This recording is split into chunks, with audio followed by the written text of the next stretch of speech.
Welcome, everybody. This is, I believe, number 139 of a series of interfaith prayer meetings and discussions on different spiritual and religious related topics. And later on, I'll introduce our speaker, David Royland, who will be talking about Buddhism and a particular aspect of Buddhism.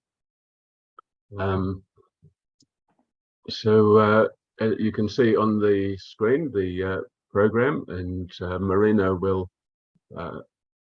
recognize the Indigenous people in the land. Then we'll have a devotional program, and then I'll introduce the speaker properly. Thanks, Marina.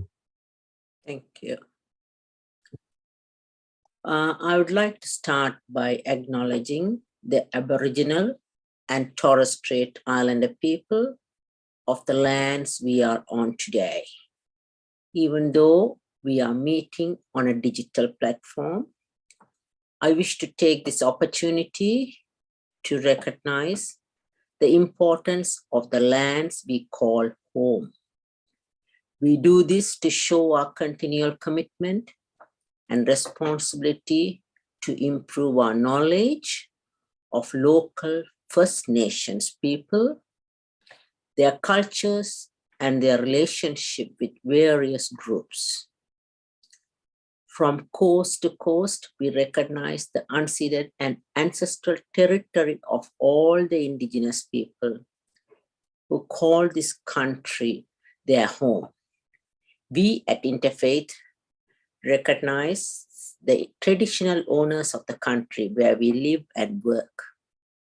We recognize and celebrate the diversity of Indigenous people and their enduring cultures and connections to the land. And I pay my respect to all elders, past and present, and celebrate the diversity of Aboriginal and Torres Strait Islander people and their cultures and connections to the land and waters of New South Wales. Thank you.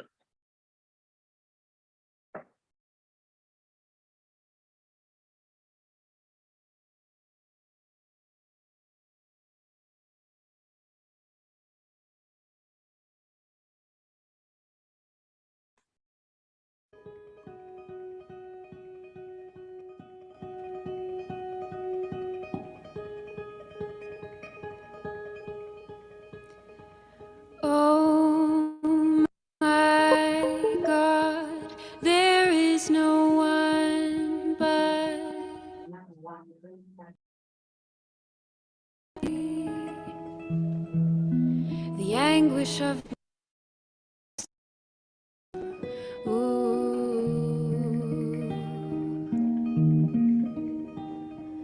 Thou art my highest aspiration. Oh my God, oh my God,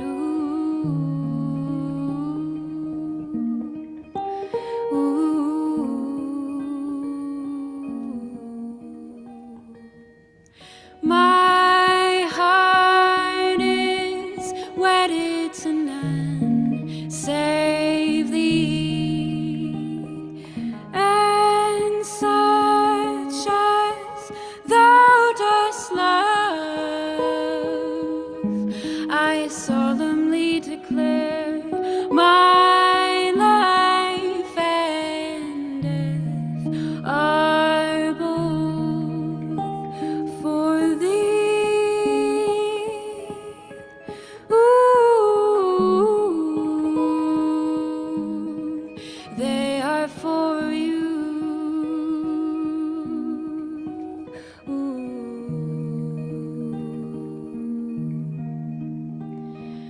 My heart is wedded to none save thee, and such as thou dost love.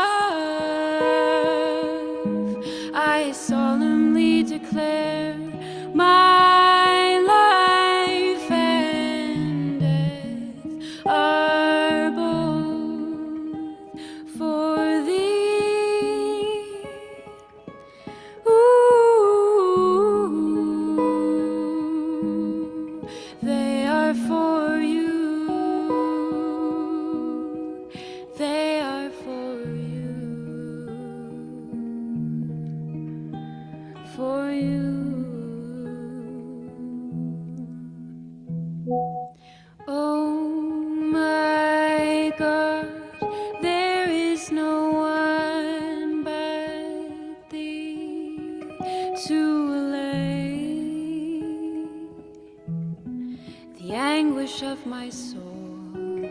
Ooh. Thou art my highest aspiration. Oh my God.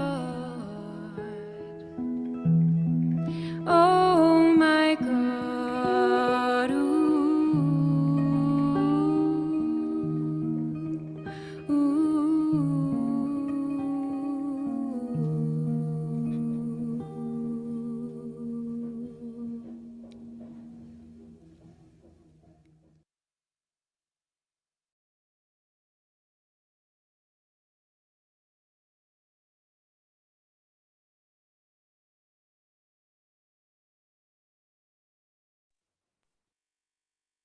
In thy esteemed letter, you hast inquired which of the prophets of God should be regarded as superior to others.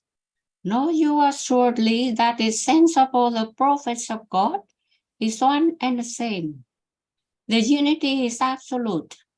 God the Creator said, "There is no distinction whatsoever among the bearers of my message. They all have but one purpose.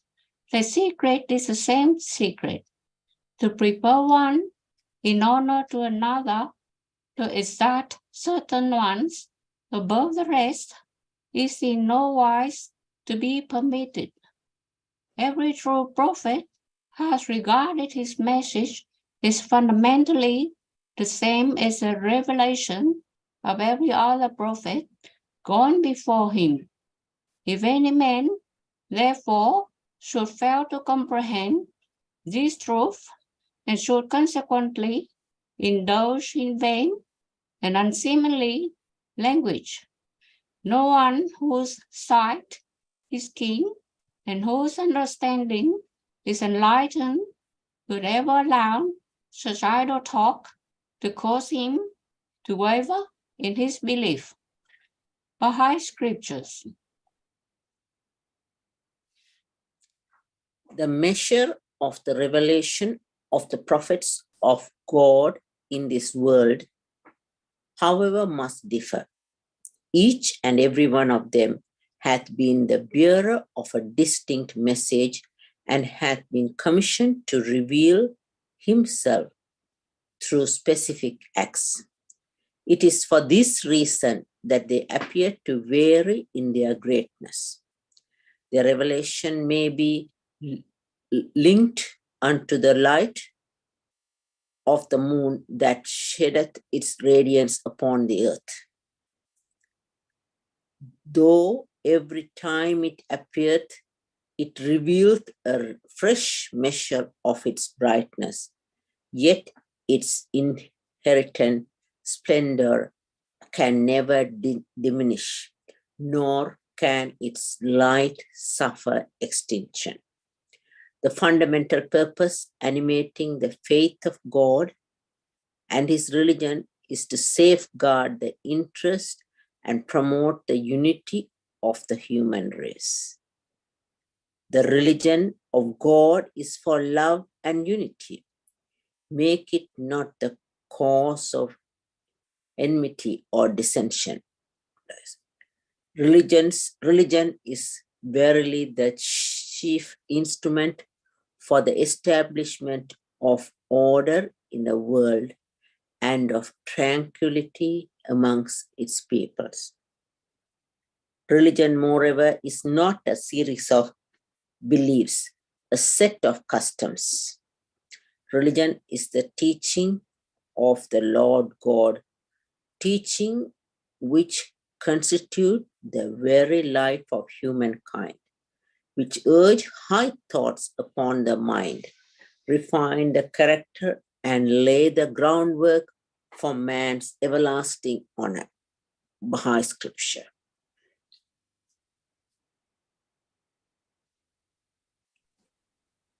We gave Moses the book and followed him up with a succession of messengers. We gave Jesus, the son of Mary, clear signs and strengthened him with the Holy Spirit. Is it that whenever there comes to you a messenger with what ye yourselves desire not, ye are puffed up and with pride? Some ye called impostors, and others ye slave. The messenger believeth in what had been revealed to him from his Lord, as do the men of faith. Each one of them believeth in Allah, his angels, his books, and his messengers. We make no distinction, they say, between one and another of his messengers. And they say, we hear and we obey.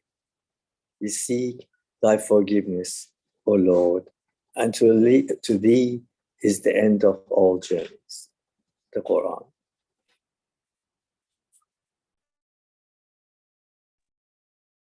Long-suffering patience is the supreme ascetic practice. Nirvana is supreme, says the Buddha. He is certainly not the ascetic who hurts others. And nor is he a man of religion who causes suffering to others.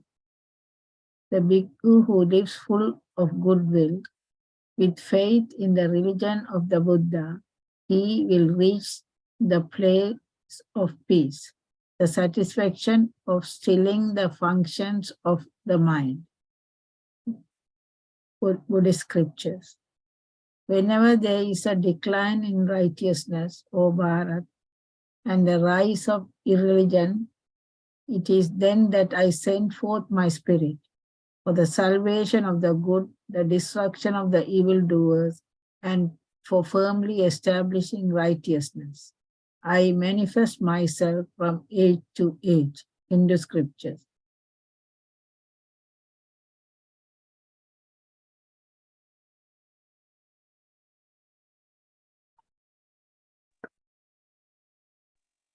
If any man among you seem to be religious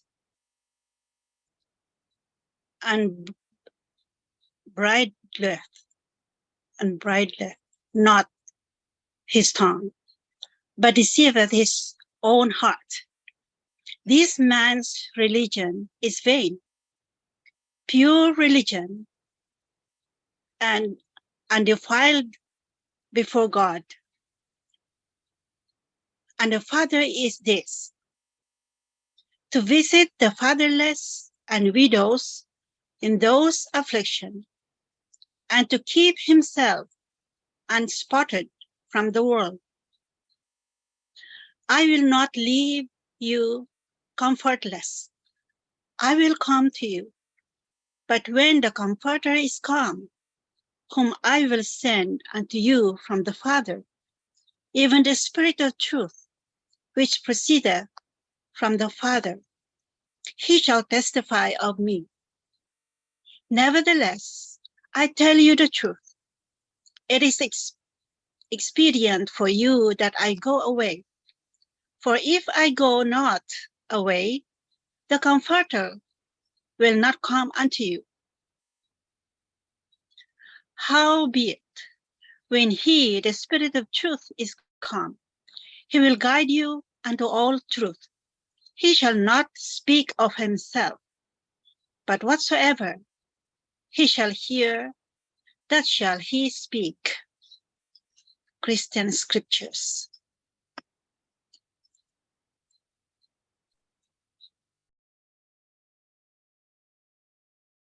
The purpose of the one true God, exalted be his glory, in revealing himself unto men, is to lay bare those gems that lie hidden within the mine of their true and inmost selves, that the diverse communions of the earth and the manifold systems of religious belief should never be allowed to foster the feelings of animosity among men, is in this day of the essence of the faith of God and his religion. These principles and laws, these firmly established and mighty systems, have proceeded from one source and are the rays of one light. That they differ one from another is to be attributed to the varying requirements of the ages in which they were promulgated. The prophets of God should be regarded as physicians whose task is to foster the well-being of the world and its peoples, that through the spirit of oneness they may heal the sickness of a divided humanity. Little wonder, then, if the treatment prescribed by the physician in this day should not be found to be identical with that which he prescribed before. How could it be otherwise, when the ills affecting the sufferer necessitate at every stage of his sickness a special remedy? Baha'i Scriptures.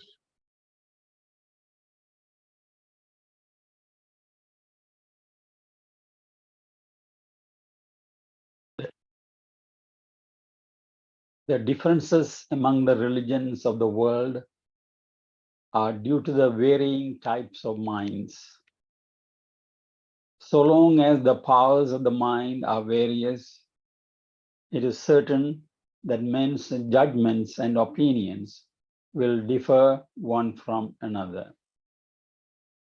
If, however, one single universal perceptive power be introduced, a power encompassing all the rest, those differing opinions will merge and a spiritual harmony and oneness will become apparent. For example, when the Christ was made manifest, the minds of the various contemporary peoples, their views, their emotional attitudes, whether they were Romans, Greeks, Syrians, Israelites, or others, were at variance with one another. But once his universal power was brought to bear, it gradually succeeded after the lapse of 300 years in gathering together all the divergent minds under the protection and within the governance of one central point, all sharing the same spiritual emotions in their hearts. Baha'i Scriptures.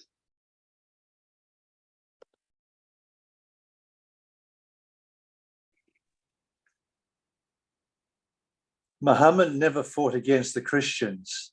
On the contrary, he treated them with consideration and accorded them complete freedom. In Najran, there lived a community of Christians, and they're under his care and protection. Muhammad said, "Should anyone infringe upon their rights, I myself will be his enemy and will charge him before God." In edicts he promulgated, it is clearly stated that the lives, property, and honor of Jews and Christians are under the protection of God, that a Muslim husband may not prevent his Christian wife from going to church, nor oblige her to wear a veil, that if she died, he must entrust her remains to the care of a priest, and that if a Christian decide to build a church, the Muslims must support them. Furthermore, in time of war between Islam and her enemies, the Christians were exempt from fighting unless they desired of their own accord to join and assist the Muslims in battle. In view of thy protection, they enjoyed in compensation for this exemption, they will pay each year a small amount. In short, there are 7 lengthy edicts on these subjects, copies, some of which are to this day extant in Jerusalem. This is the very truth, and not merely my own assertion. The edict of the second caliph is still in custody of the Orthodox Patriarchs of Jerusalem, and the matter is beyond doubt. Nevertheless, after time, rancor and envy arose between Muslims and Christians, and transgressions were committed by both sides. Beyond this truth, whatever Muslims, Christians, or others may say is pure fabrication and proceeds from fanaticism, ignorance, or intense hostility. Abdul-Baha.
joining the chord, all the souls. Joining the chord, all the souls. Oh Lord, make these faces radiant through the light of thy oneness. Unite and bind together the heart. Unite and bind together the heart. Joining the chord, all the souls. Joining the chord, all the souls. Oh Lord, make these faces radiant through the light of thy oneness. Unite and bind together the hearts. Unite and bind together the hearts. Joining the chord, all the souls. Joining the chord, all the souls. Oh Lord, make these faces radiant through the light of thy oneness. Unite and bind together the hearts. Unite and bind together the heart. Joining the chord, all the souls. Joining the chord, all the souls. Oh Lord, the light of thy oneness.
Thank you, readers, and thank you, Siva, for the choice of music.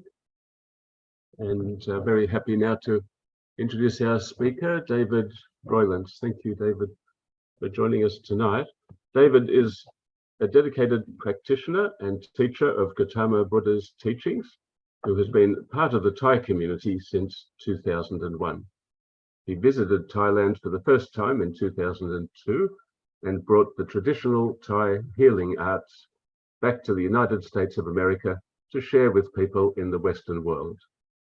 His traditional Thai healing arts centers, located in the Washington, D.C. area, provided traditional Thai healing arts to clients and educational opportunities to students to explore the Thai healing arts, Thai culture, and the teachings of Gautama Buddha. David is a published author with books on the topics of traditional Thai healing arts and the path that leads to enlightenment. David has taught Gautama Buddha's teachings since 2005 in the United States of America.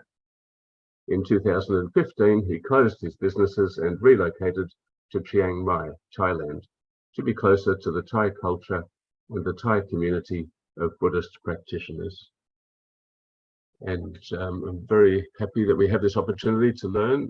Our group is about learning, and after your talk, David, I hope you'll be happy to accept a few questions from the participants. So over to you. Thank you, David. But you're muted. Unmute. Thank you, Colin. I would just like to say hello and thank you to everyone for inviting me to your group meeting here. And in Thailand, we say Sawadee Kap. So to start off understanding Gautama Buddha's teachings or the Buddha's teachings, it's important to share some foundational things, and then we can go into actually starting to understand what he taught and why he taught it and those types of things.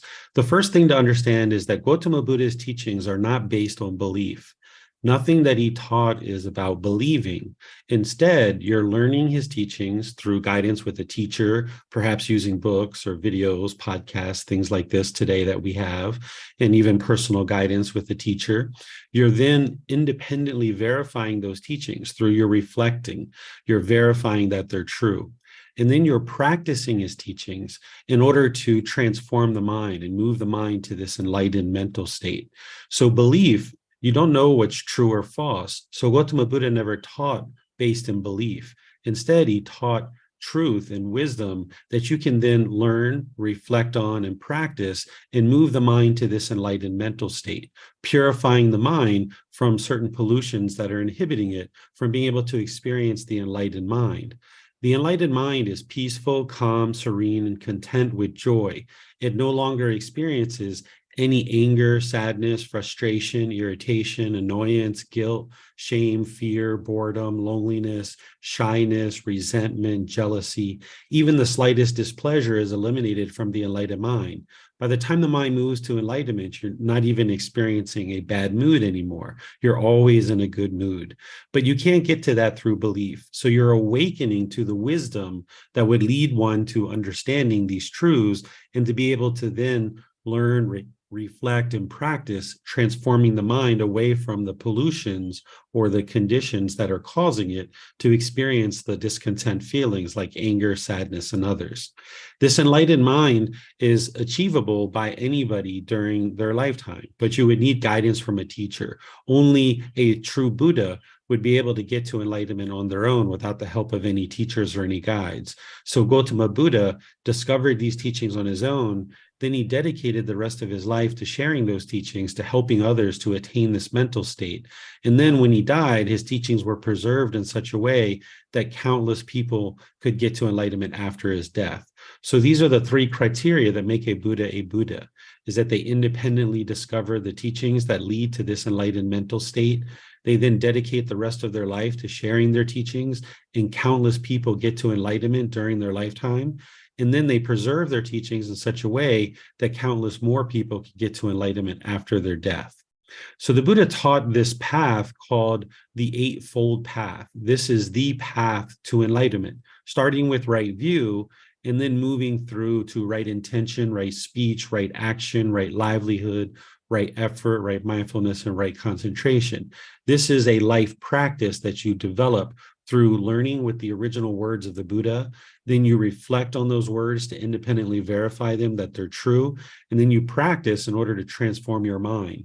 This is broken into 3 separate categories of wisdom, moral conduct, and mental discipline. So this is what a practitioner is focused on learning, because this is a core central teaching of the Buddha.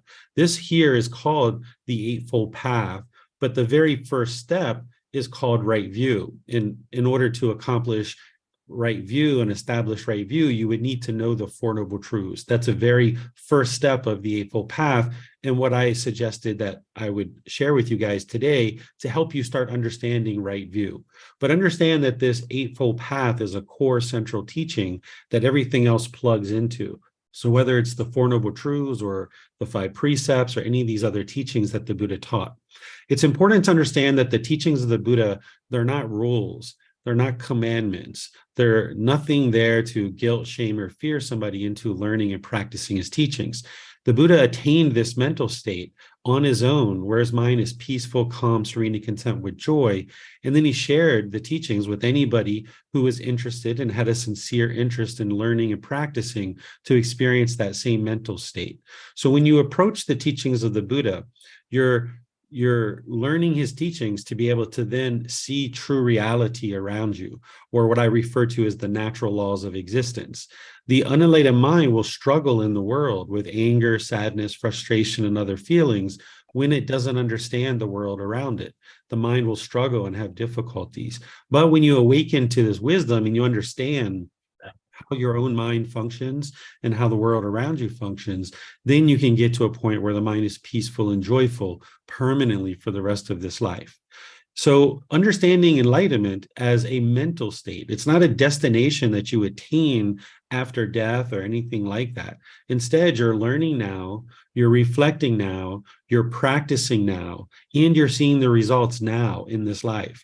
Because you know, in situations where you were once angry or frustrated or having other discontent feelings, and when you learn and practice these teachings and train your mind, and you see that your mind is no longer experiencing that anger or sadness or frustration in those situations, then you know that it's these teachings that you're learning and practicing that has guided you to improve the condition of your mind. The Buddha discovered 10 individual pollutions, or we call them fetters. A fetter is like a shackle around your ankle with a chain and a ball, keeping one trapped like a prisoner. So the 10 fetters are what's polluting the mind and keeping the mind in the unenlightened state, where it continues to experience discontent feelings like anger, sadness, and others. But through purifying the mind and training the mind on the path to enlightenment, you can liberate it. It becomes free of these strong feelings. These 10 fetters bubble up into what we call the 3 poisons, or the 3 unwholesome roots, or the 3 fires. This is craving, anger, and ignorance, or the unknowing of true reality.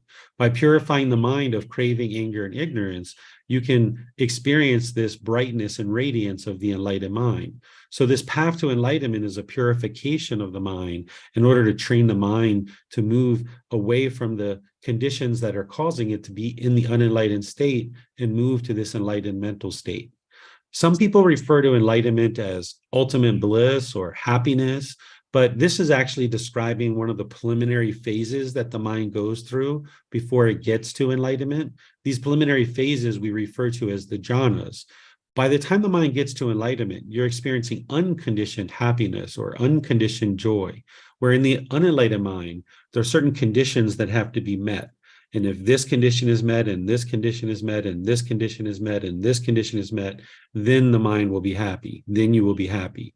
But by the time you get to enlightenment, you've removed those conditions from the mind. The mind has been trained to no longer base its inner feelings on some external thing. So therefore, the mind can just maintain its peace and joy permanently for the rest of this life. So some of the benefits of attaining enlightenment is that the mind's peaceful, calm, serene, and content with joy. The mind has a high degree of focus, concentration, memory, clarity of mind. You eliminate all discontent feelings, such as sadness, anger, frustration, irritation, annoyance, guilt, shame, fears, boredom, loneliness, shyness, jealousy, resentment, stress, anxiety. As I mentioned, the enlightened mind isn't even in a bad mood. It is always in a good mood. you'll see that you'll have deep wisdom, and there'll be this certain politeness, kindness, friendliness, and respect towards all beings, where you're not causing harm in the world. And your personal and professional relationships will blossom. They'll be conducted with ease because you won't have this roughness and harshness or this resentment in your relationships any longer. You'll be able to interact with all beings harmoniously. There are certain core teachings that an individual would need to learn in order to get to enlightenment. These are some of those core teachings, and we're going to be talking about some of those here today, the 3 universal truths and the 4 noble truths. But it's that eightfold path that's the core central teaching, which then the 5 precepts and all the others plug into.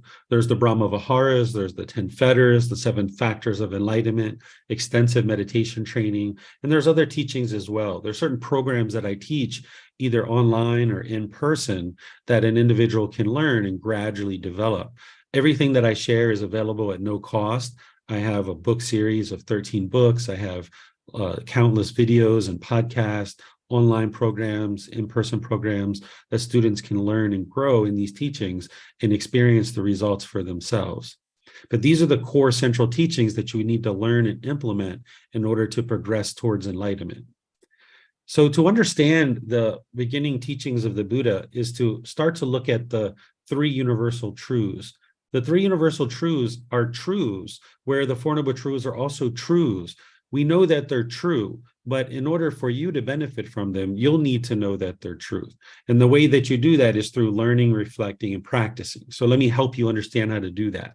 So here, let me just teach you so you can learn the universal truth of impermanence.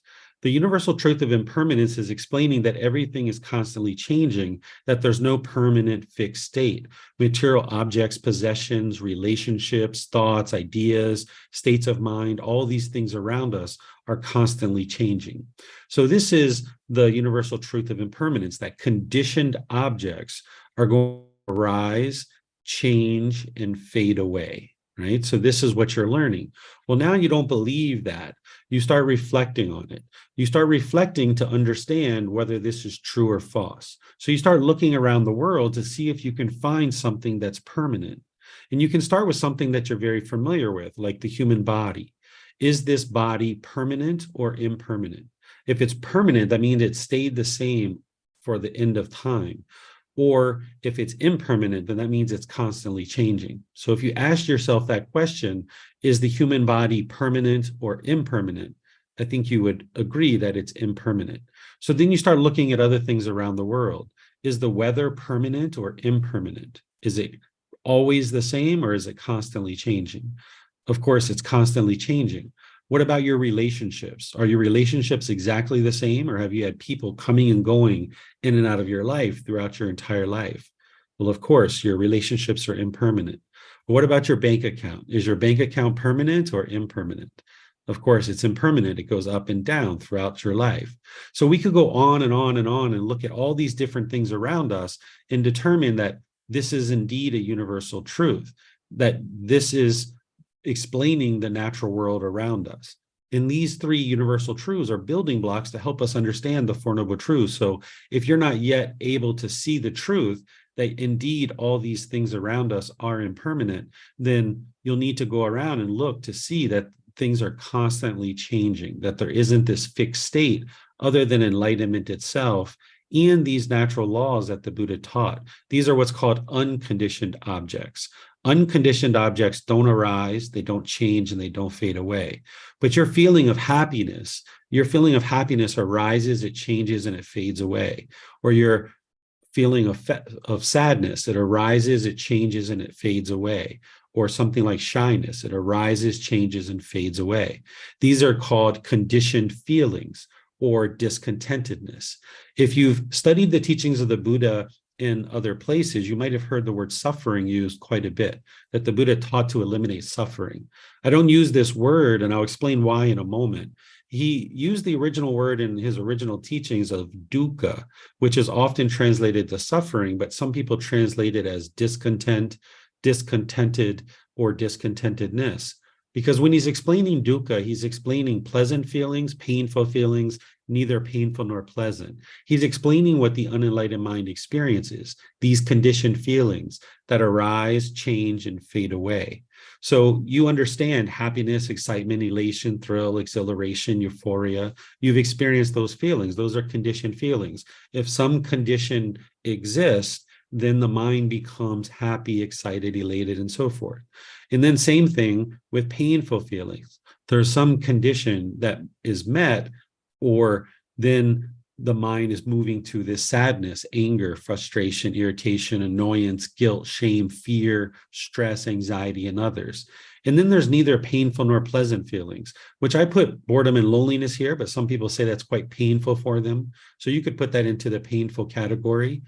Or shyness would be a great example, or uncomfortableness. If somebody came and sat very close to you on public transportation and your body was touching their body, you probably wouldn't say it's pleasant. It's not painful. It's neither painful nor pleasant. The mind is kind of uncomfortable.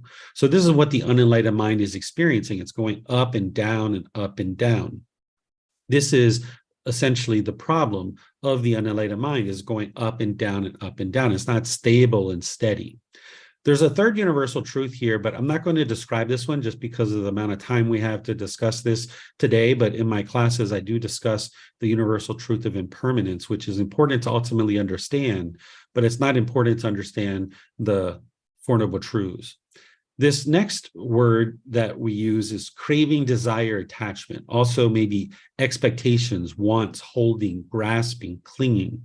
This is where the mind is longing and yearning for something with a strong eagerness. The mind is pulling towards the objects of its affection. The mind is chasing after the next new shiny object, thinking that this next new shiny object waiting around the corner is going to provide some kind of lasting satisfaction. So if you've ever been in the mall and you saw a brand new pair of shoes or a new phone or a new computer or some new clothing object, and your mind was just like, oh, I got to have that. I got to have that. I got to have that. Oh, I just want that so badly. That's the craving, desire, attachment. The mind's pulling towards something. It's not the object itself, the shoes or the shirt or the phone or the computer. That's not the attachment. This is inside the mind, the way the mind is longing and yearning. And this is important to understand, to be able to understand the Four Noble Truths, because the Four Noble Truths is explaining the problem, the cause of that problem, the elimination, and the path forward.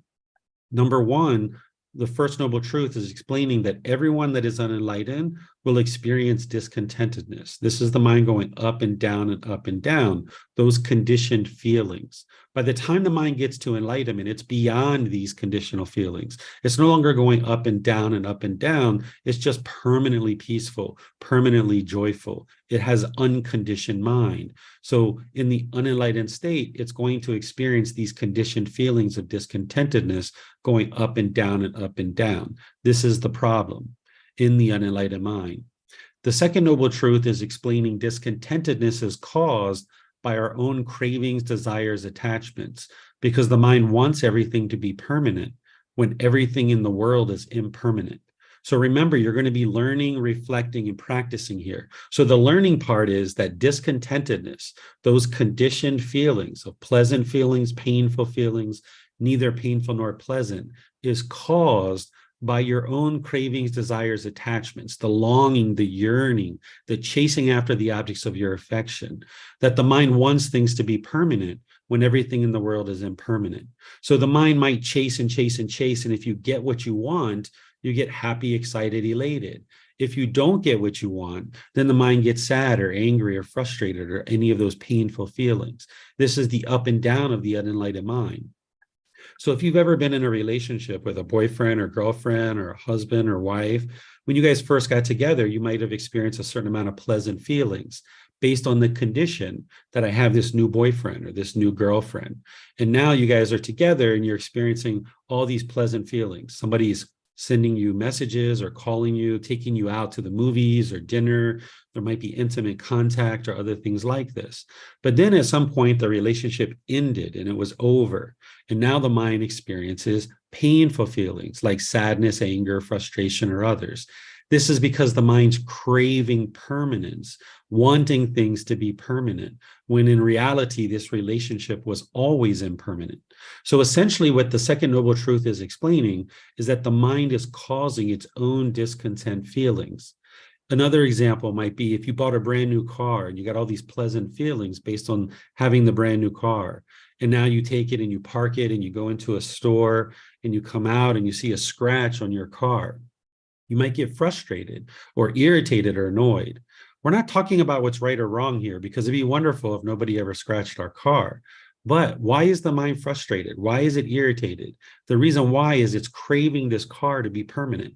It's craving for the car to be permanently beautiful. It has this longing and yearning. And when it meets with this impermanence, the unenlightened mind doesn't understand the universal truth of impermanence. So when it sees this scratch, this is the impermanence that the unenlightened mind doesn't understand. It's craving permanence. It got these happy feelings from having this beautiful, shiny red sports car. And now when it sees this scratch, the mind then experiences anger, sadness, or others. The same thing is happening if someone close to you has died and you grieved or you're sad during the funeral.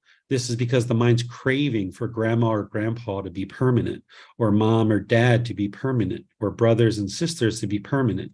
The mind is causing its own sadness and grief. You're not a bad person if this is occurring. It's not your fault. There's nothing to be blameful. That's not what the teachings of the Buddha are about. He's explaining to you why your mind experiences this so that then you can eliminate it. The same reason why people experience sadness or grief at a funeral is the same reason why they might experience sadness or grief at a wedding. They're holding on to brother and sister or their child, wanting them to be permanent. And now when they go out into the world and get married, this represents impermanence that the unenlightened mind doesn't understand. And the same thing if parents send their kids off to college, then sometimes parents grieve or they're sad during that experience because this represents impermanence. And with the mind craving or attached, holding on to their child, now they might be sad or grieve. So the second noble truth is explaining the cause of this problem. The third noble truth is explaining the solution. The elimination of discontentedness is possible by eliminating cravings, desires, attachments. There are specific techniques that the Buddha shares, meditation, some of those, but there's other techniques as well that he shares in order to train the mind to eliminate craving, desire, attachment, that mental longing and strong eagerness, so that the mind doesn't experience these painful feelings and this discontentedness any longer. And the fourth noble truth is explaining the complete path, that the path to eliminating discontentedness is the Eightfold Path. This is the complete perfect plan that will guide you to eliminating discontentedness. By learning, reflecting, and practicing each one of these steps, slowly but surely over gradual training, gradual practice, and gradual progress, you will train the mind to move to this enlightened mental state. One of the biggest myths about the lifetime of the Buddha is people think that he meditated under a tree and he instantly got to enlightenment. But he doesn't say this in his original teachings. He actually says just the opposite. He says that it's gradual training, gradual practice, and gradual progress. And you can see this to be true for yourself because everything you've ever learned in life has been that way. Whether it's learning the English language or learning a certain job or occupation, it was gradual training, gradual practice, and gradual progress. So working with a teacher, you can learn each one of these steps and all the other connected teachings, and you can see the improvement to the condition of your mind. You can gain the wisdom of how to train the mind and move it to this enlightened mental state. So I'll just finish with sharing a place where you guys can get access to these teachings. There's free books, there's online resources of videos, podcasts, there's online programs where you can take classes and courses and retreats, both in person and online. And whatever questions you guys have, I'd be pleased to help you guys understand further.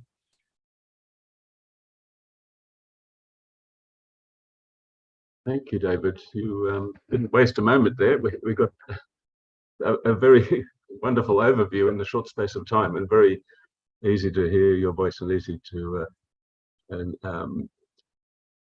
follow what you were saying. So thank you. Appreciate that very much.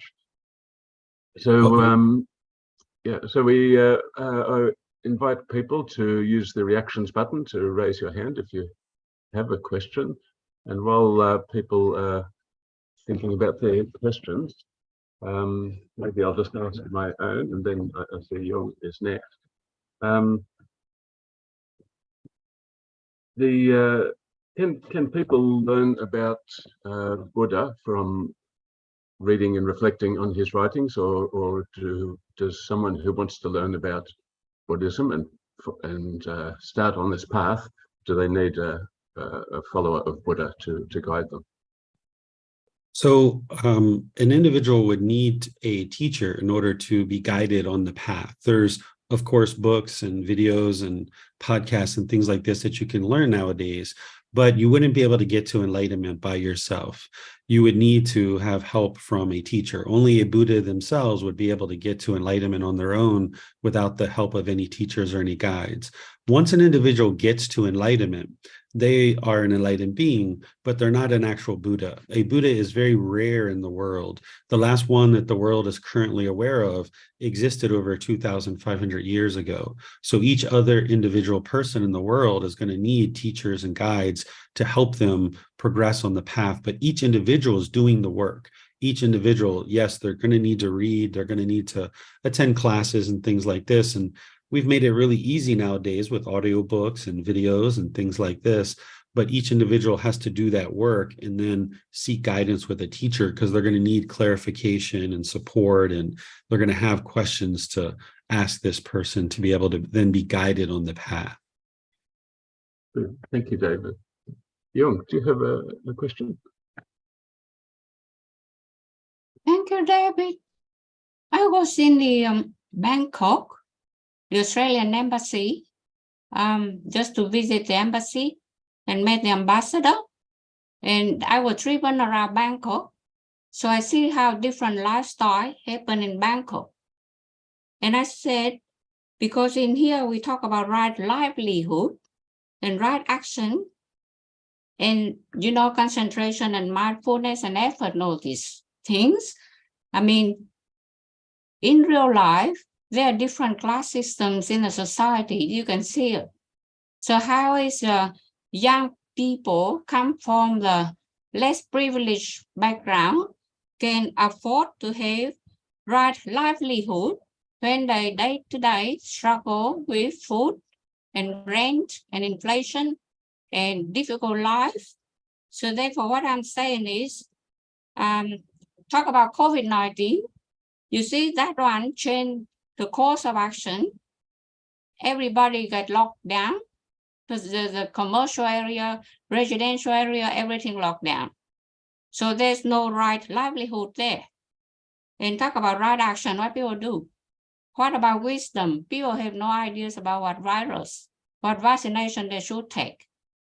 So, I mean, the course of action has changed, as you say. So there's something, Buddha want to tell us something. And we need teaching from the scholars that study Buddhism to tell us what is the ideas that Buddha sent flood, COVID disease, and all that other problems from nature to human being. Does that help them to go to enlightenment? Thank you.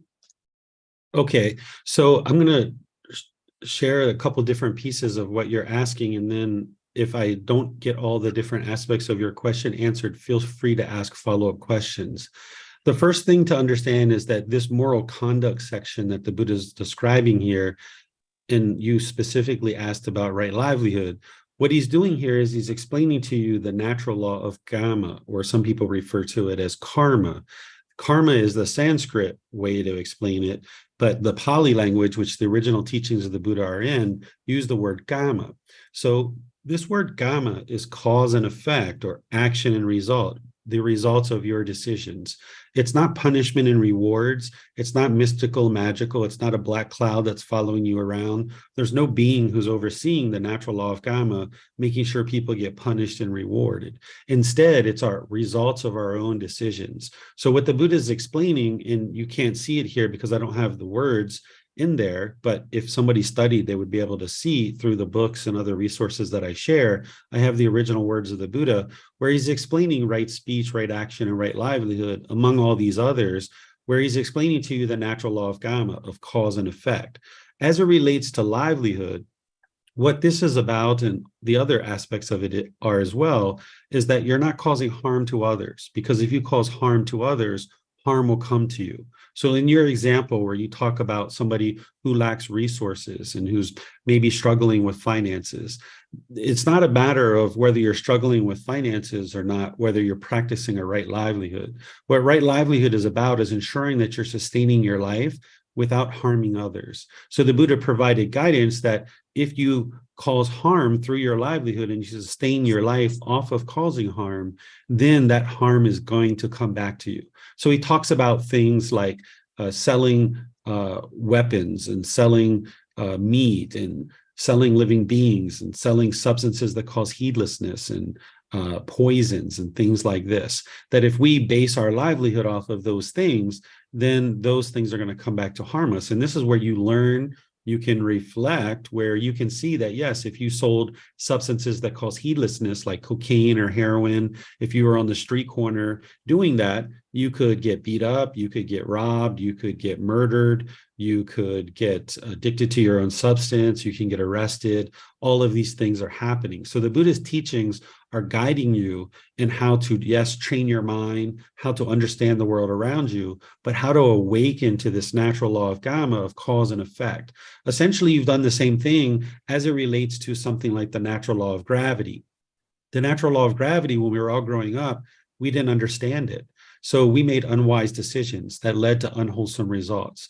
We fell down, we hit our head, we bumped our elbow. We had all kinds of difficulties with this natural law of gravity because we lacked wisdom. So we made unwise decisions that led to unwholesome results. But slowly but surely, we saw the truth for ourselves and we practiced the teachings of understanding this natural law of gravity. And now we learn to tie our shoes. We look at the surface where we're walking. We don't run around and jump around so much. We are now at the point where we can climb ladders, we can get on airplanes, we can ride bicycles, we can do all these things because we've awakened to the wisdom of the natural law of gravity. And now we make wise decisions that lead to wholesome results. But as long as we lack wisdom, we will make unwise decisions that lead to unwholesome results. And this is why, as a child, we cried, we suffered, we had difficulties as it related to the natural law of gravity. Well, the same thing is happening related to the natural laws of existence, mainly this natural law of karma, that the unenlightened mind is unaware. It lacks wisdom. So an individual is going to make unwise decisions, and then it's going to produce unwholesome results. And the individual doesn't even realize why that's occurring. But when you gain wisdom on things like right speech, right action, right livelihood, and others, now you can make wise decisions because you've seen the truth. Through learning, reflecting, and practicing, you can see the truth and the wisdom that now your condition of your mind and the condition of your life is improving, and you'll make wise decisions that lead to wholesome results. Thank you. I saw Marina, but you could come back after if you like, Marina. Ahmed, you're next. Thanks, David, for your talk. But it was very nice. It was a bit faster for me anyway, but it took me a bit of time to tune to your speed and understand what you're saying. Beautiful talk. But I was just wondering whether you would concur with the fact that contentness is a relative thing and is not absolute. And there's always another person that is more content than another person.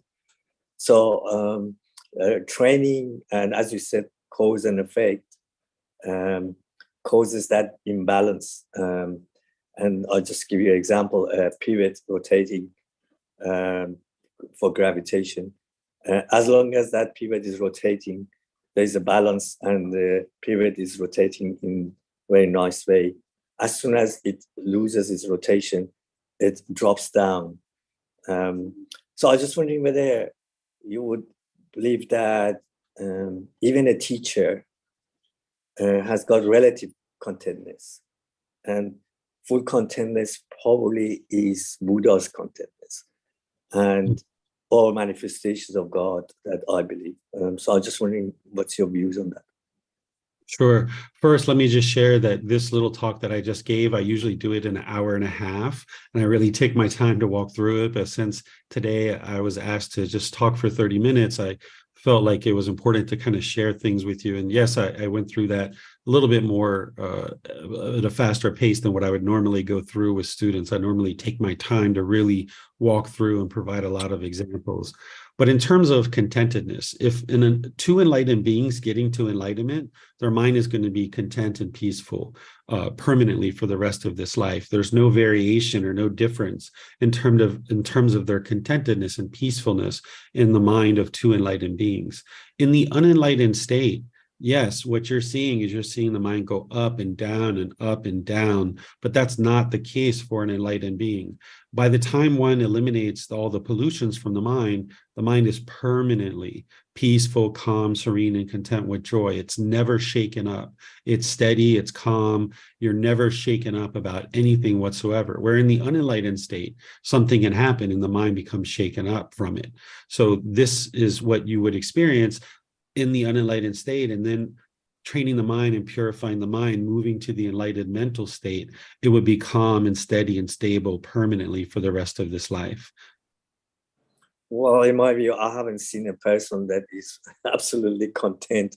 There's a limit into what a person's contentness is, and well, maybe it's my uncontentness mind that is seeing it that way. But to me, I feel that contentness is relative, and there is always another person that is more content than you. Yeah, based on your experience and where you live and the people around you, I can understand that that's what your experience has been. If you're around Buddhist teachings and you're around people who are practicing the path to enlightenment, you can be in contact with people whose mind is enlightened, and you can see for yourself that the mind is very peaceful, very calm, serenely content with joy. The thing is that an enlightened being is not going to tell you that they're enlightened. You could be talking to an enlightened being, but they're not going to tell you that they're enlightened, because an enlightened being has eliminated the ego. They've dissolved any kind of arrogance or boastfulness. So for you just now starting to understand what enlightenment is, it makes sense that looking back on your life, you can't see anybody in your life that is peaceful, calm, serene, and content with joy permanently, because you haven't been around people who are deeply learning and practicing the teachings of the Buddha and understanding enlightenment and how to get to that enlightened mental state. I can assure you that the teachings of the Buddha lead exactly where he said they do, to this peaceful and joyful mental state. Even if that hasn't been your experience, that's because your mind right now is unenlightened and the people around you haven't deeply penetrated the teachings to be able to train the mind to get to that enlightened mental state. If Colin allows me, I just wonder whether, the law of cause and effect is always going to cause imbalance, and is not going to cause stability. So I think us humans, because we are an effect of a cause, we're always going to be imbalanced. And to me, reaching absolute is impossible. But maybe I'm wrong, I don't know. Yeah, this is untrue, sir, that by the time the mind gets to enlightenment, there's no more conditions in the mind that are causing it to be shaken up. You've eliminated those conditions. The mind is now unconditioned. It's now purified, that it's no longer going to be shaken up and experience this discontentedness. The mind will be permanently content from that point forward. The natural law of cause and effect, or the natural law of karma, isn't what's causing the discontentedness in the mind. The natural law of karma is explaining the cause and effect of what's happening in the world around us. What's causing the discontentedness in the mind is craving, desire, attachment. That's the main cause. But then there's these 10 fetters, which someone would go into more detail. But once you purify the mind of those pollutions, then you can see for yourself that the mind is becoming more peaceful and more joyful. You can see for yourself that in certain times in your life, you've been more peaceful or more joyful at different times in your life. But when you dedicate your time to learning and practicing, penetrating the teachings, not believing them, not wishing or hoping for some positive outcome, not praying for some positive outcome. It's not God that's going to improve our lives. We have to do the work in order to make wise decisions that lead to some wholesome outcome. God isn't controlling us. God isn't telling us what to do. God doesn't have a destiny or a fate that we all have to live up to. Instead, it's the results of our decisions of what we're experiencing in this life. And now when you have the wisdom of this natural law, now you'll make wise decisions that lead to wholesome results. But because you haven't learned and deeply penetrated to investigate those teachings, you're not able to see that in just one short little talk like this. Yeah, I definitely agree with you that detachment will bring more contentness. Mm-hmm. Thank you, Yep. Ahmed. We'll move on. Marina, you're next. Yes, thanks for the talk, David.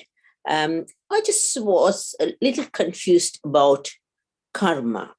In some of the religions where I come from, Sri Lanka, it's told that the karma, we come with the karma when we are born, and which is sort of in our brain, I think, because we sort of learned that way. But according to what I listened today, it looks like that karma is what we do is only making us, like you are showing the example, like people who sell the drugs or whatever you call the bad things on the street, get the karma. How do we explain to people who are born in this country or born in this world where their mother or parents die when they were born, or people with special needs? So how do you explain that karma in life? Sure. There's essentially 4 types of karma that you need to understand in order to understand this natural law. There's wholesome karma and unwholesome karma, and there's old karma and new karma. In Sri Lanka, there's one aspect of the teachings of the Buddha that is pervasively misunderstood, that a lot of people in Sri Lanka think that whatever you're experiencing in this life is 100% based on what you did in your last life. But this isn't 100% true. If you study with the words of the Buddha and you see the truth for yourself, is that there are certain aspects of your life that is based on previous lives, but then that's what we call old karma. Then there's what's called new karma, which is what you're creating in the present moment. So at the time of birth, what realm you're born into, in the condition of that existence, this is your old karma based on your past lives. But by the time you get into this life, you start making new decisions. And now these new decisions are going to create new karma in this life. If everything was based on your previous life, then nobody would ever be able to get to enlightenment, because part of what you're doing to get to enlightenment is you're extinguishing all your unwholesome karma, all your unwise decisions that you've made. And if all of those, everything you're experiencing in this life was based on your past lives, then you can't change those decisions in the past. All you can do is produce new decisions that are going to produce this wholesome karma. So you're extinguishing this karma. So the way that you think about it is think about it like a garden hose. All throughout our lives, we've been putting mud into this garden hose. And this garden hose is full of mud. And now what you do on the path to enlightenment is you hook this garden hose up to a faucet, and you're turning on the faucet and getting some pure water into this garden hose. And now as you flush that water into the garden hose, it's going to spit mud for a while. So when you get onto the path to enlightenment, you're going to experience unwholesome results, which is your old karma from this life in your past lives. You're going to experience it. But then over time, if you get enough clean water into this garden hose, if you get enough wise decisions into your life, it'll spit mud for a while, but eventually it'll get to pure water coming out of that garden hose. So what you're experiencing in this life is a result of all the accumulation of all your decisions. Mainly, they're all coming from this life, but there's certain old karma that you experience at your time of birth, in what family you're born into, what realm you're born into, and things like that, the physical body itself. But by the time you get moving in this life, you're experiencing the results of the decisions that you're making in this life. And by extinguishing those unwise decisions that are producing unwholesome results, only making wise decisions, you can get to a point where everything you experience is wholesome, where you're not experiencing unwholesome results coming back to you. By the time you get to enlightenment, you're only making wise decisions and you're only experiencing wholesome results in your life. So how would we, okay, so basically if I was, okay, I have got my brains all right, assuming, and if I have done the karma in the past, I can get, how do you explain it to someone who is born with special needs to do the right thing? That's a karma they have made in the past. How do we get them to do the right, because their brain is, not functioning? Yeah, so each individual has to decide to come to the path to enlightenment on their own. There's no way to force or control somebody to do any particular thing, because everything in life is a result of your decisions. So if somebody's born into this life and their brain and their mind lacks the capacity to learn, this is a result of their previous lives. In this particular life, if they lack the capacity to learn and grow and develop their mind, they're not going to be able to get to enlightenment in this life.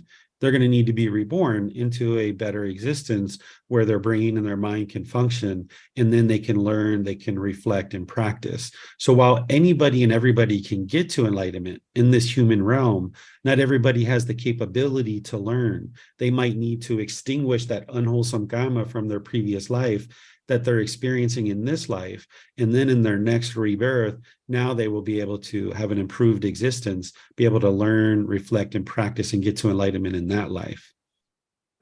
And just for knowledge, according to Buddhism, how many births do we have? Like I'm a Christian, obviously, and I have only one birth said, but I'm just asking. In Hinduism, in Sri Lanka, they say quite a few. I don't know how many, but in Buddhism, So everybody has had countless rebirths up to this point in time. And Jesus Christ taught the same thing. That's why Jesus Christ said, I will come again. He taught rebirth. So a lot of Christians think that Jesus didn't teach rebirth, but he actually did. If you look back in history, in 543 AD, there was a pope who was jailed by a king because this pope was refusing to take the cycle of rebirth out of the Christian teachings. And then this king eventually jailed a pope, and the pope was in jail for 2 years, where he finally relented and he took out the cycle of rebirth out of the Christian teachings, but he left one particular thing in the teachings.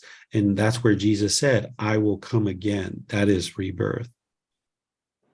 Okay, thank you. Yeah. You're welcome. Siva, you're next.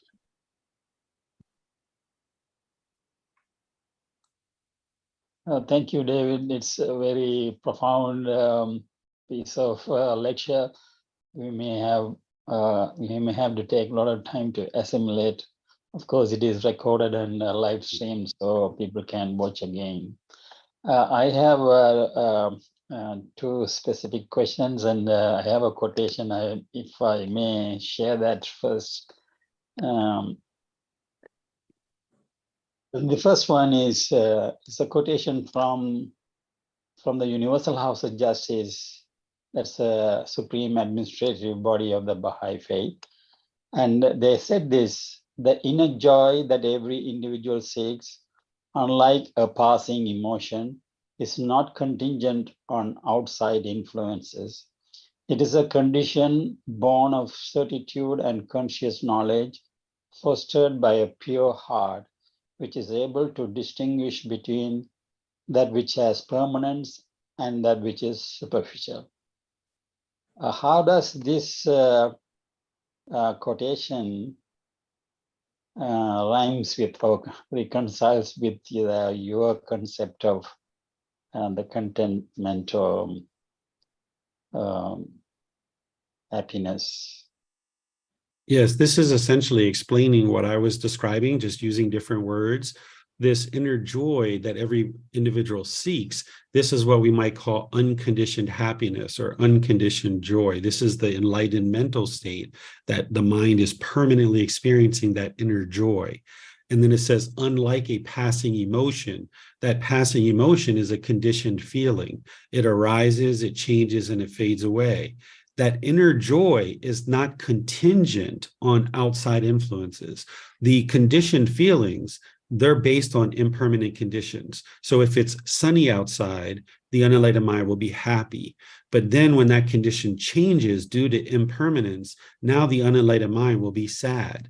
So you might see that it's sunny outside and you get happy, excited. Then you go take a shower and you come back and then you see it's raining and now you're sad or angry or frustrated.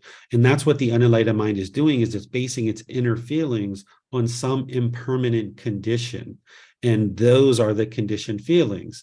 That's what the problem is. But by the time the mind moves to this enlightened mental state, or this inner joy that every individual seeks, the mind is then unconditioned. It's no longer basing its inner feelings on some condition. So an enlightened being can wake up and see that it's sunny outside and be like, all right, excellent, I'm going to go outside today, go take a shower, and come back and see that it's raining and be like, all right, well, it's raining, so I guess I'll either stay home and read a book, or I'll go to the mall, or I'll go to my friend's house, or I'll go to a restaurant, right? Where the unenlightened mind is going to wake up, see that it's sunny outside, get so excited, so elated.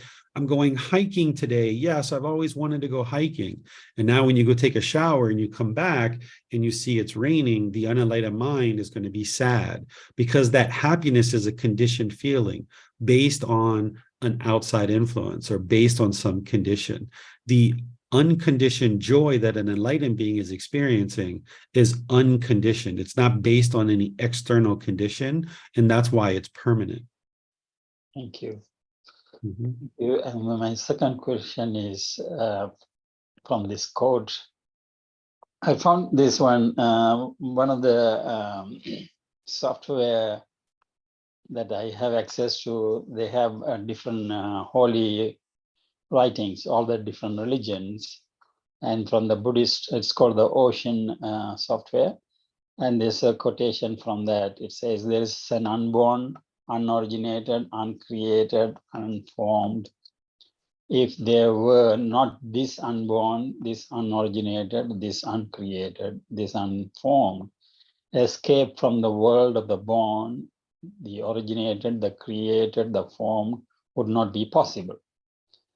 My question is, this reference to unborn, unoriginated, uncreated, unformed, does it refer to God or that almighty power? Those words that you're sharing there, I don't recognize them as being the word Buddha. They could be from something else. Oftentimes people misunderstand or aren't using a reliable source necessarily that are the actual original words of the Buddha. So the original words of the Buddha, I can actually show you, if you like, the Eightfold Path with the original words of the Buddha. I'll show you here. This is the words of the Buddha on the Eightfold Path, where he describes each individual step word by word. And you don't believe this, you learn it, you reflect on it, and you practice it. And then you can see here that there's a reference back to the original source teachings. So whenever anybody is sharing words of the Buddha, there should be a reference that goes back to the Pali Canon, the original source teachings. This is how you would document the original words of the Buddha. But to get to the heart of your question, which I think what you might be asking is whether the Buddha taught about God and what his teachings on that are. A lot of people think that the Buddha rejected God or that the Buddha didn't teach about God, but this is untrue. If you look at the original words of the Buddha, he teaches about God and he refers to God, and he refers to God as essentially another being in the cycle of rebirth. And he doesn't place God as a central figure in his teachings because God isn't the one who determines whether you get to enlightenment or you don't. God isn't the one who decides whether you have a good life or a bad life. It's you that determines that based on the results of your decisions. This is why Jesus taught you reap what you sow. You reap what you sow is the natural law of karma. Jesus taught love thy neighbor. This is loving kindness and compassion for all beings. The teachings of the Buddha and Jesus Christ couldn't be more similar at their core. But the way that they were presented and the way that they're shared is unique between Jesus and the Buddha. So the Buddha refers to God, he refers to him as the great Brahma, the great Brahma. During the lifetime of the Buddha, they believed in multiple gods. There was about 32 different gods that they believed in. So the Buddha, when he talked about God, he tended to talk about the great Brahma. But because people believed in multiple gods during his lifetime, he needed to talk about that and reference it and kind of help people understand how to get to enlightenment despite these beliefs in multiple gods. So he didn't try to prove or disprove whether God existed or not. He just helped people understand that God isn't the one who's determining what happens in your life. It's your decisions that determine that. And then he helped people gain wisdom of how to make wise decisions that lead to wholesome results. Thank you. Just, is it okay, Colin? I extend enough. Better be quick, Siva. It was in reference to the question Marina asked, if someone is born with certain shortcomings that they are unable to fully function as a normal human being, then you mentioned that their enlightenment in this life is not possible.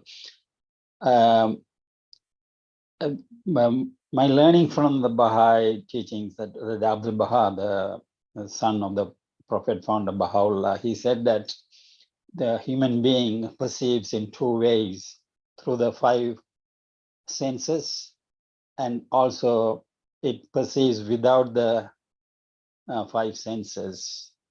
It has and he says that the power of the spirit, they have thoughts, imagination, comprehension, and memories are the powers of the soul.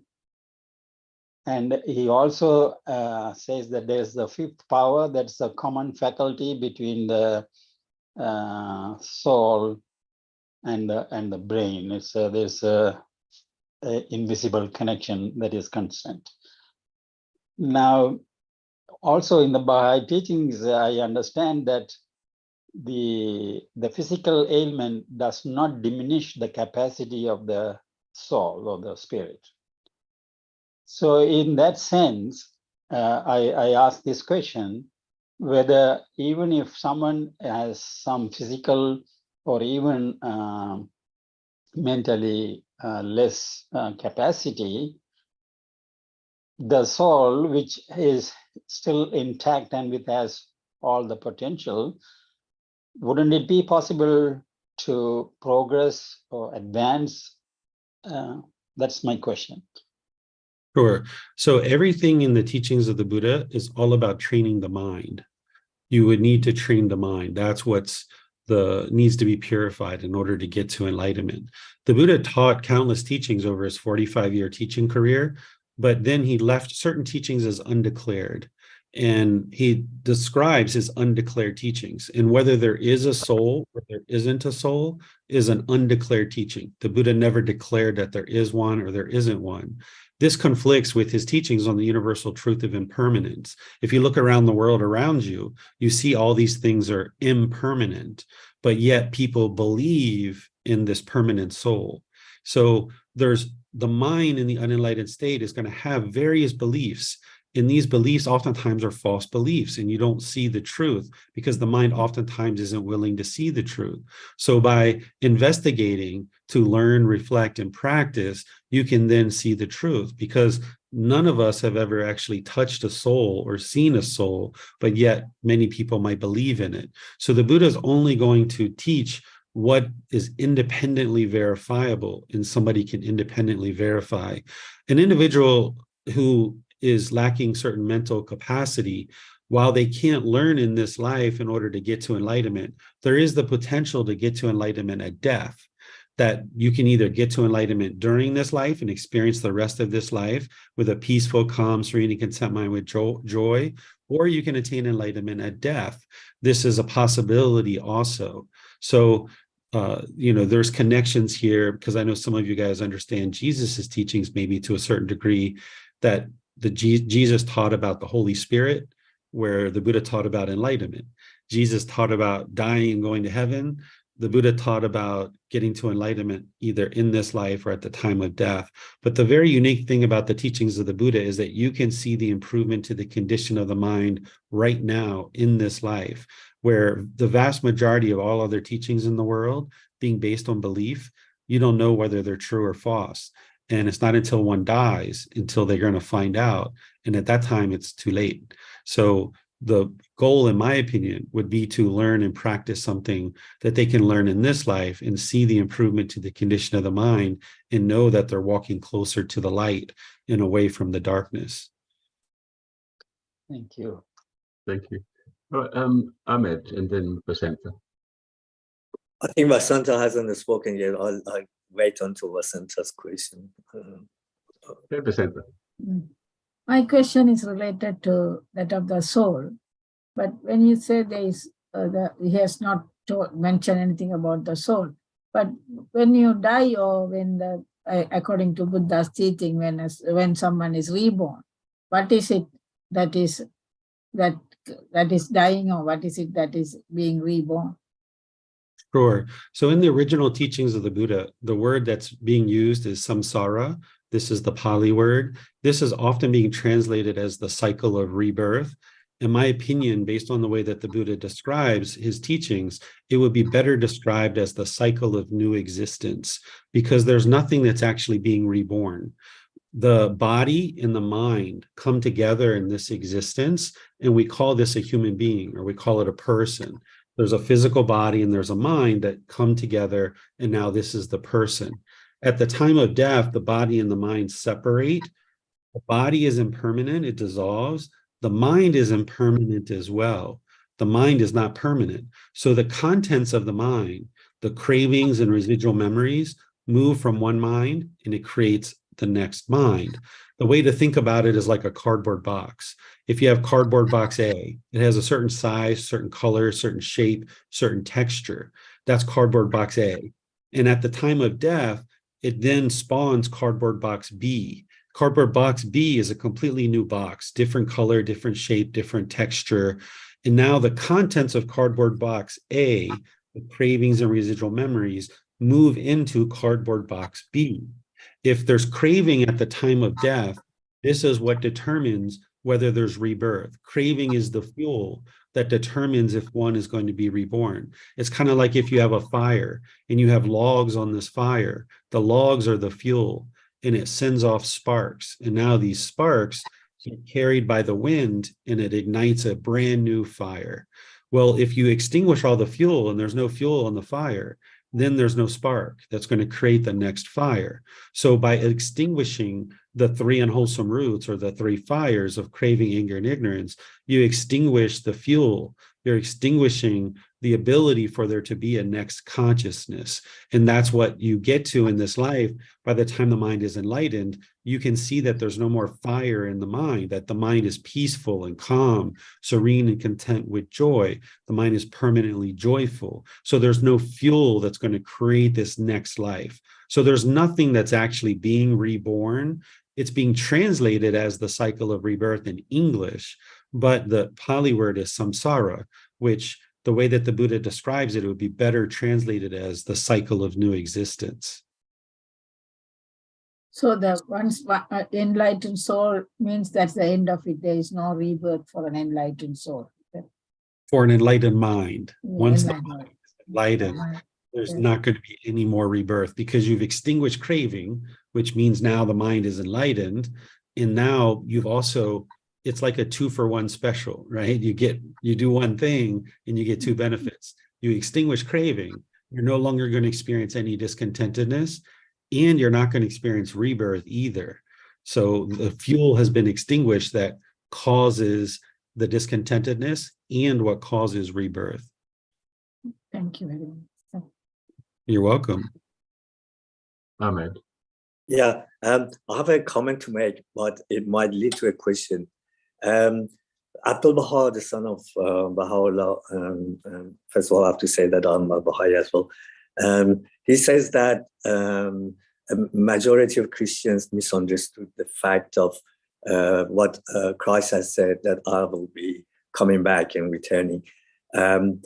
to him, Abdul Baha, he says that they misunderstood it because what Christ meant is that this Holy Spirit will come, as we read in one of the quotations, that whenever there is unrighteousness and sadness in this world, this Holy Spirit returns in another person to bring a new faith, bring the spirit of faith into humanity. And then my other comment is that regarding the reincarnation. Perhaps, and Abdul Baha says that majority of people have misunderstood the fact of reincarnation, that reincarnation is meant as this Holy Spirit coming from God to bring new spirit of faith into human beings in different stages. Now, my question is that, as we know, I mean, this is a fact, that population increasing and the number of people have increased.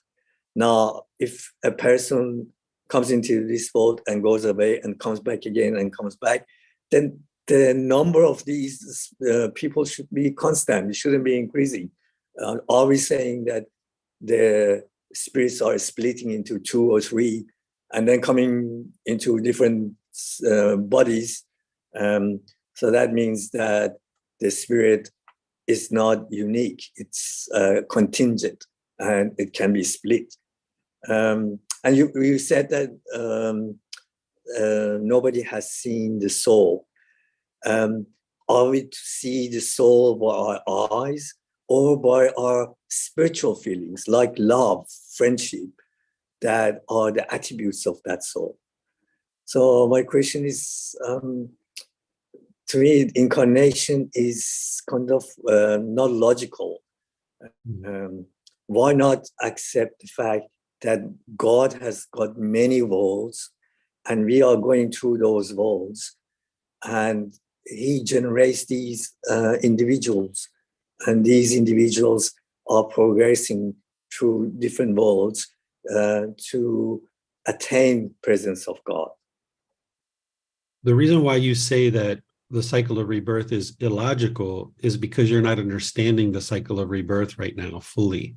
What you're describing as reincarnation is not what the Buddha actually taught. He taught the cycle of rebirth, or the cycle of new existence.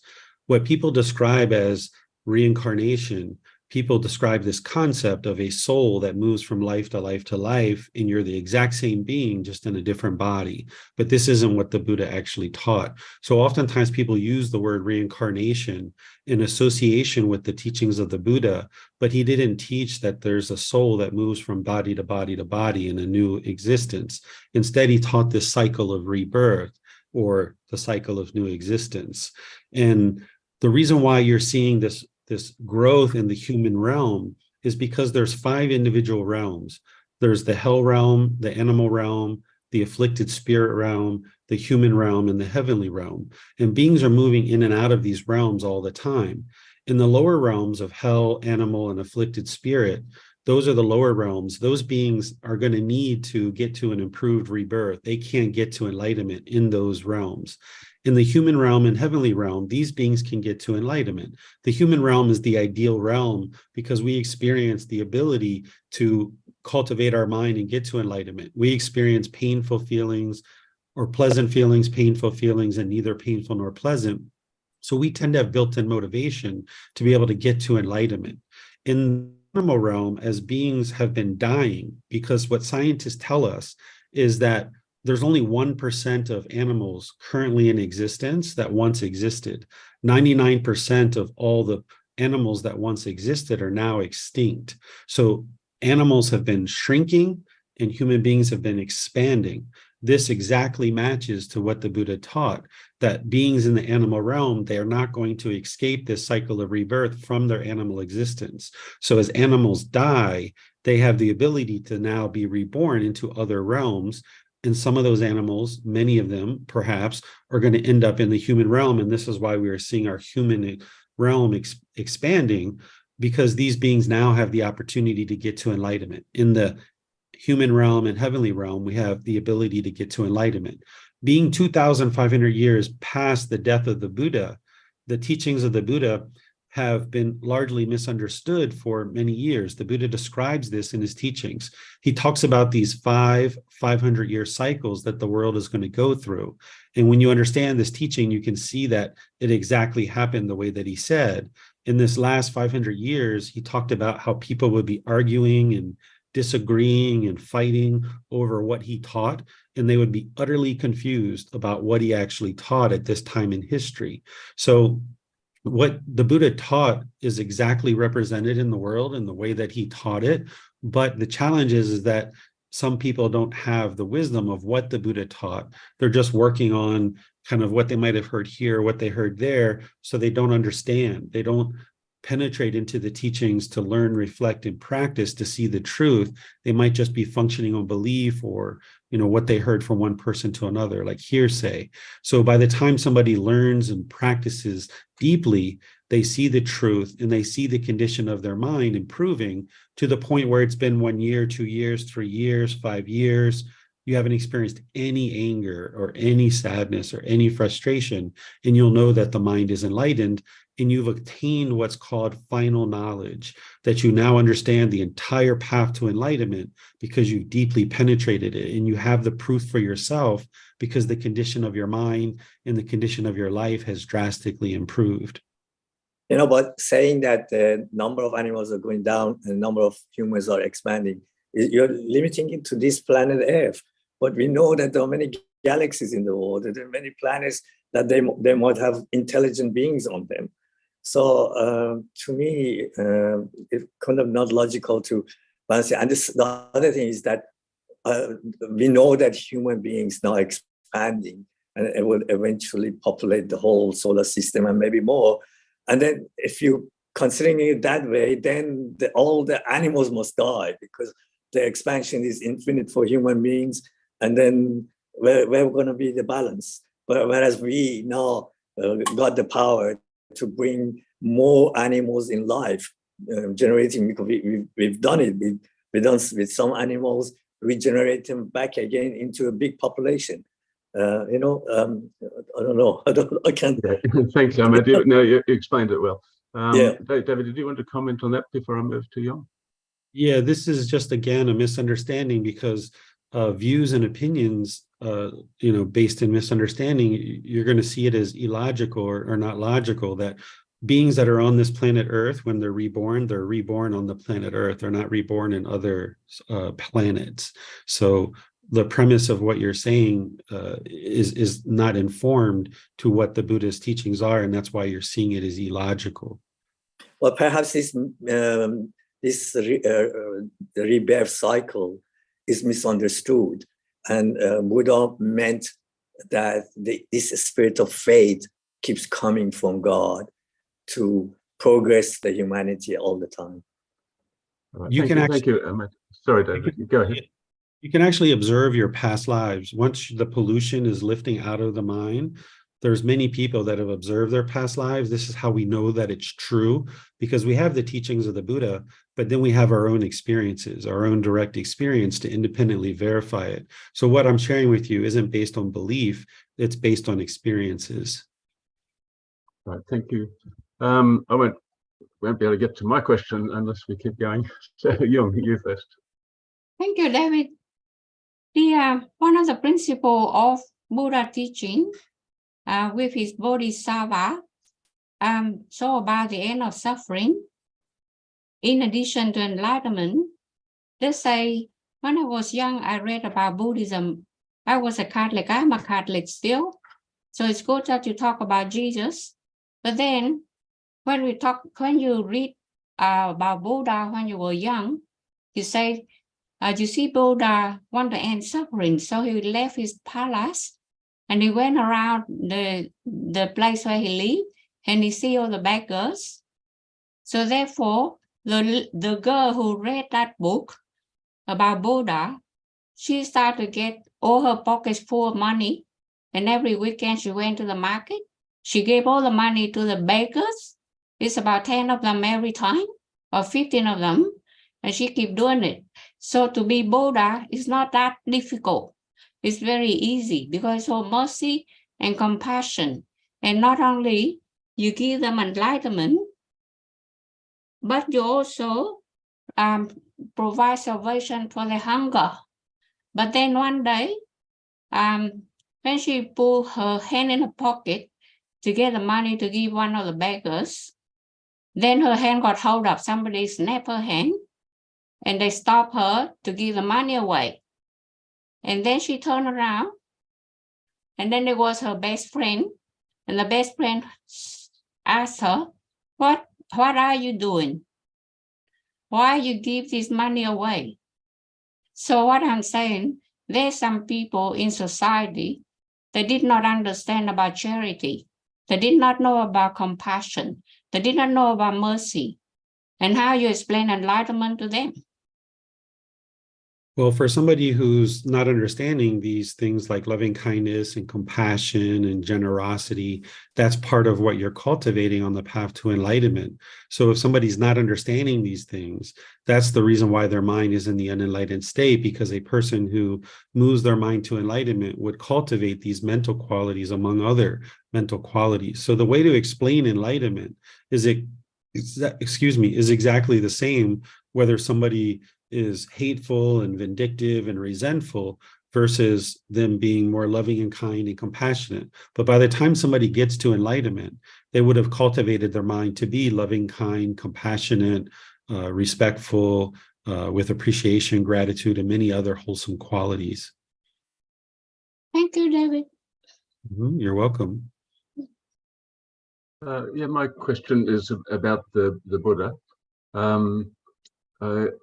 You mentioned that part of his gift to mankind, or perhaps his love for mankind, is that he left his teachings preserved. And when I've visited Buddhist temples, I think I see a love for Buddha. In fact, in many temples, there's a worship of Buddha. Perhaps a belief that Buddha loves the people, and perhaps he's still providing mercy and help and assistance, maybe the pure water going through the flushing out the hose, all those kinds of things. Is Buddha still active in the world in that way? No, the Buddha lived countless lives, and then he lived his last life. In his last life, he got to enlightenment as a Buddha. He shared his teachings, and then he's never reborn again. While there might be Buddhists that pray to the Buddha and ask for Buddha's intervention in these kinds of things, this isn't what the Buddha actually taught. That's not what he does. He lived his life, he shared his teachings, he died and never will come back ever again. He escaped the whole cycle of rebirth. So it's his teachings that are here and available to people to be able to experience that same mental state. But he can't intervene on your behalf. You need to actually do the work to learn, reflect, and practice and transform the mind.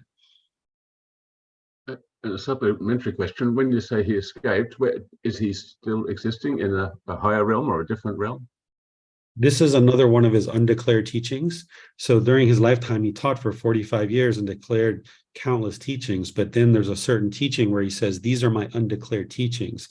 And one of his undeclared teachings is that he didn't declare, once you attain enlightenment and die, what happens next. And I have a suspicion of why he probably did that. There's many different speculations, but nonetheless, by the time a mind gets to enlightenment, your mind is so peaceful, calm, serenely content with joy, you don't care what's next. Even if there may not be something next, or there may be. If there is something next, it's either better or just as good as what you're experiencing in the enlightened mind. But if there is nothing next, then your mind in the enlightened mental state is experiencing peace and joy. So getting to enlightenment isn't to do some work now to experience some benefit in your afterlife. Instead, by you progressing to enlightenment now in this life, you're experiencing improvements now in this life. So he didn't describe anything that comes next after enlightenment. And like I said, I have various reasons why I think he probably didn't describe it, if there is anything next at all. Okay. Before we go to Ahmed again, does anybody else, because we only probably have time for one or two more questions, does anyone? This is a wonderful opportunity to learn from a Buddhist. Sandy. Yes, just a comment about somebody asked I think there were one or two questions coming from the understanding of karma and all those things. But yes, for those who want to go further into what Lord Buddha had said about karma, I suggest that they go into his discourse on dependent origination. I think it gives a detailed discussion of the cycle of the karmic cycle with 3 segments and 12 sub-segments. So it also talks of what David was mentioning about the stopping of craving. So where that stopping of craving happens, that cycle, that dependent origination cycle gets broken. So that is no longer valid. So that is where you escape from the cycle of rebirth. So it is very clearly explained. Anybody who wants to know, they can have a look at that. There are translations of that available in most of the webs. Okay. You can put the link on the chat if you have. There is nothing one specific because there are various things, but I can give the how do you call it? But then the problem is actually what Lord Buddha said, and that in translation to English, there is no one-to-one translation. So sometimes when you go from Lord Buddha's teachings into English, the meaning is lost or misconveyed. So that is always is a problem in every one or the other. So here what we have to understand is, as David was, I heard him mentioning once, it is not what the word means, but you have to have a deeper understanding of what it really means. You have to go in between the lines, then go into your own wisdom and understand what is the real thing, what Lord Buddha said, and connect with your inner self, whether it makes sense to you. That is how you have to do that. So I can put that English translation, but sometimes, the translation equivalent is not the true, will not convey the true meaning. And anyone reading that will not get the true meaning, what Lord Buddha implied by saying that in Pali. So I can do that, but I am a little bit skeptical about doing that, because it needs to be explained in the correct context. Okay. Thank you, Sandy. Ahmed, if you could keep an eye on the clock, and and this is an opportunity for us to learn from David. If you can draw out some more knowledge. Yeah. Well, I was going to say I'd like to be a bit controversial and say that, well, if the aim of this existence is to reach absolute contentment and enlightenment, and go through this cycle of birth like Buddha, once we reach to that absoluteness and absolute enlightenment and contentness, like Buddha disappear from this world, what is the aim of this existence? Where is it going to end at? Whereas if you look at it like this, as we are here produced by God in a sense to recognize God and worship God, and that would be the aim of progress of the spirit, I think it has got more enlightenment in it than going through this cycle of births for absolute contentment and enlightenment, and then disappear like Buddha and never reborn. I don't see it. It's clear, Ahmed, that you have a deep love for God, which is wonderful. And if you have a deep love for God, you getting closer and closer to enlightenment, which means that you're purifying your mind, you're making wise decisions to not cause harm to other beings, and you're becoming more and more wholesome and doing more and more wise, wholesome things. God would be very pleased with your progress on the path to enlightenment.